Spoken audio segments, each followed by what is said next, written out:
Dimma og Sinfó ætla að tróða upp í menningarhúsinu Hofi helgina og ef ég næ þessu öllu saman rétt á skilst mér að sé uppselt á 3 tónleika hjá þeim. Við litum við hjá þeim fyrir í dag og fengum smá stöðu á stemmingum.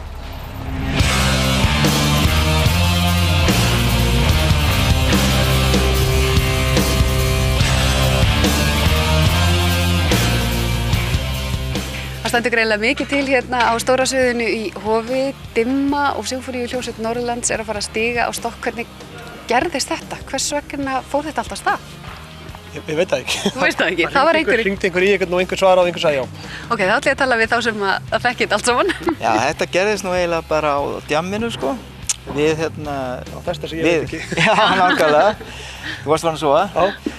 En hérna, Silli bróðir hérna og Þorvaldur hittust á djamminu hérna fyrir norðan þegar að Dimma var að spila hérna með Bubba í mars og Silli kastaði þessari hugmynd á honum að Dimma og Sinfóníuhljómsveit Norðurlands myndi að fara í samstarf, halda hérna eina tónleika í Hofi og Þorvaldur tók strax vel í þetta og við ákváðum bara að skella okkur út í þetta og þessir einu tónleikar eru núna orðnir 3 og það er uppselt á 2 hérna í Hofi, uppselt í Eldborg í Hörpu 31. október. Þannig að það er búið að bæta við núna auka tónleikum klukkan 11 í Eldborg 31. október. Þannig að þetta verða allavega fernir tónleikar. Hversu magnað er það samt? Að bara vera á djamminu, landa dílnum og vera svo bara að finna að það er gjörsamlega verður allt crazy þegar þið ferða af stað. Það er dálítið magnað því að sko rauninni þegar við ræðum þetta við Þorvaldur á sínum tíma þá var þetta bara svona hugmynd sem okkur fannst góð og síðan bara einhverjum vikum seinna þá hafði Þorvaldur samband og spurði hvort við ættum ekki að láta verða af þessu. Já. Og hvernig hefur þetta gengið? Hvernig virkar svona fyrir okkur amatörana sem vitum ekki alveg? Er þessu varla riggað upp bara svona 1, 2 bingo? Þetta lítur að vera dálítið mikið fyrirtæki að láta þetta ganga? Þetta gerist voðalega mikið á internetinu. Já. Nei, þetta er búið að vera alveg frábært að fylgjast með þessu sko. Og hérna, við auðvitað vissum ekki hvernig það myndi ganga. En við erum búin að hitta hérna 10 manna sem eru búin að leggja nótt í dag að vinna í þessu og alls konar fólk sem er búin að spila alls konar hljóðfæri sem við vitum ekki hvað heitir sem er búin að pæla í lögunum okkar og það er rosalegur heiður og mjög skemmtilegt. Og þá er það dómurinn. Hvernig er þessi Sinfóníuhljómsveit þetta fyrir norðan? Þetta er frábær sveit. Æðisleg. Þetta er að koma gríðarlega vel út og eiginlega miklu flottara og stærra og meira heldur en að við áttum von á, sko. Er þetta eitthvað öðruvísi heldur en söngkeppni VFMA-forðum? Nei. Nei. Jú, það er reyndar eitt hérna, rafmagni hefur ekki farið. Nei. Annars er þetta alveg. En er þetta ekki dálítið brjálæðislegt? Þetta er eiginlega, þetta er svona pínu, ég veit ekki hvað ég að segja, þetta er ævintýra saga ykkar hjá Dimmu að það bara allt í einu kveiktu allir og það bera allir einhvern veginn virðingu fyrir því sem þeir að gera, hvort sem þeir eru síðan. Það er ótrúlegt, við erum bara einhvern veginn að leika okkur og við vorum bara á djamminu og svo bara erum við hér. Og þannig okkur finnst bara ótrúlega merkilegt að fólk skuli sýna fyrir alla þessa virðingu.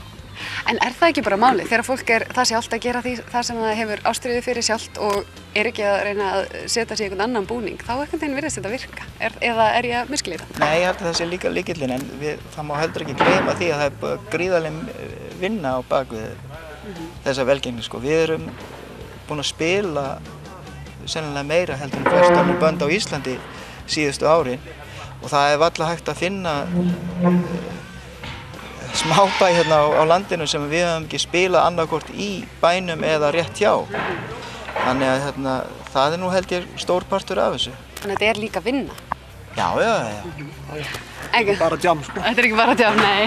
Það er ekki draumurinn svona fyrir unga aðdáendur ykkar. Þetta er ekki bara að setja fæturnar upp á borð, fara á djammið og eitthvað gerist? Nei. Þetta er eins og maraþonhlaup. Það er bara djamm. En hvað með prógramið sem þið eru að taka? Hvað eru þið að stíla inn á núna? Við erum að spila stóran hluta af þessum 2 seinustu plötum okkar, Myrkraverk og Vélráðum.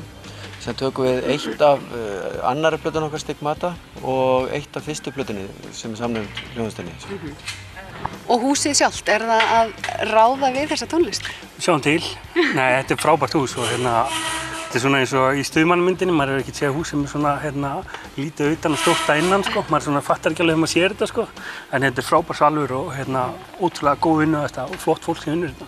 Þeim leiðist örugglega ekki að heyra það hérna á fólkinu. Ég veit að þau eru búin að vera brjálæðislega spennt að fá ykkur. Það er alveg, vitið hverju að koma til Það okkar. er náttúrulega skemmtilegt að í þessu sko, að maður kynnir svo mikið af flottu fólki og það er bara svo mikið, bara svo jákvæðni og ég meina við erum bara svo þakklátir fyrir hvað gengur vel og eins og Ingo segir, við erum búin að leggja mikið á okkur og það var gaman að hafa gaman þegar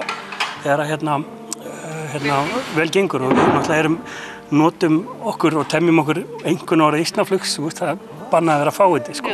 Þannig að við erum bara rosa hressir og ánægðir með þetta alltaf.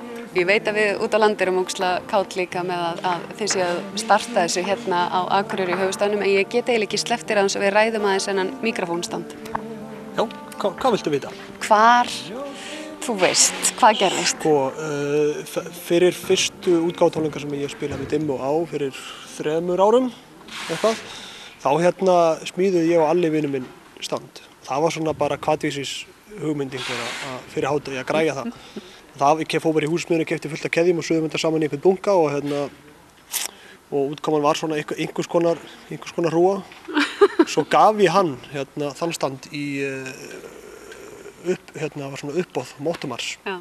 Hann fór á einhvern tæpan 100 skall og þá var stálsmiða sem við spiluðum fyrir upp í Kópavogi sem heitir Hamar sem var búinn að lofa því að smíða fyrir mig annan. Þeir græjuðu þetta sko, hann með eilíðar ábyrgð sko, ef ég næði að brjóta hann þá lagaði hann. Já.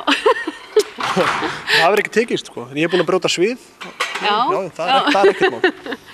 Reyndar eitt sem við dettur í hug viðbót að hvað eyða af efni? Eru það, svo kannski hljómar þetta undarlega, en þegar þið eru það með tónleika, eru það að selja diska, vídeo og allt þetta? Er ekki að gera plugga pínu? Jú, við náttúrulega erum að selja plöturnar okkar og gaman að segja frá því að Vélráð, svo nýjasta stúdíóplatan, það var að koma núna 3. upplag af henni til landsins. Það er búið að Myrkraverk hefur verið pressuð 2 og við erum með plöturnar okkar, við erum með DFD frá tónleikum okkar í Hörpu og Laugardalshöll. Við erum með mjög stórt Peskalla Barbie-dúkkur. Það eru bara, við verðum að viðurkenna þetta er nú bara venjulega Barbie-dúkkur sem er búið að rífa hárið af sko. Brjóst og allt. En það er ýmislegt og þetta á endanum er þetta að vinna og það er að gera fyrir fólk að kannski bara stela sig ekki bara á netinu. Algjörlega. Helst ekki sko. Ef þið vissu hvað er búin að leggja mikið á okkur, þá myndið þið ekki stela þessu. Gaman að vera með ykkur, ég vonið þið njótið ykkar í botn og allir hérna í salnum líka. Takk fyrir okkur.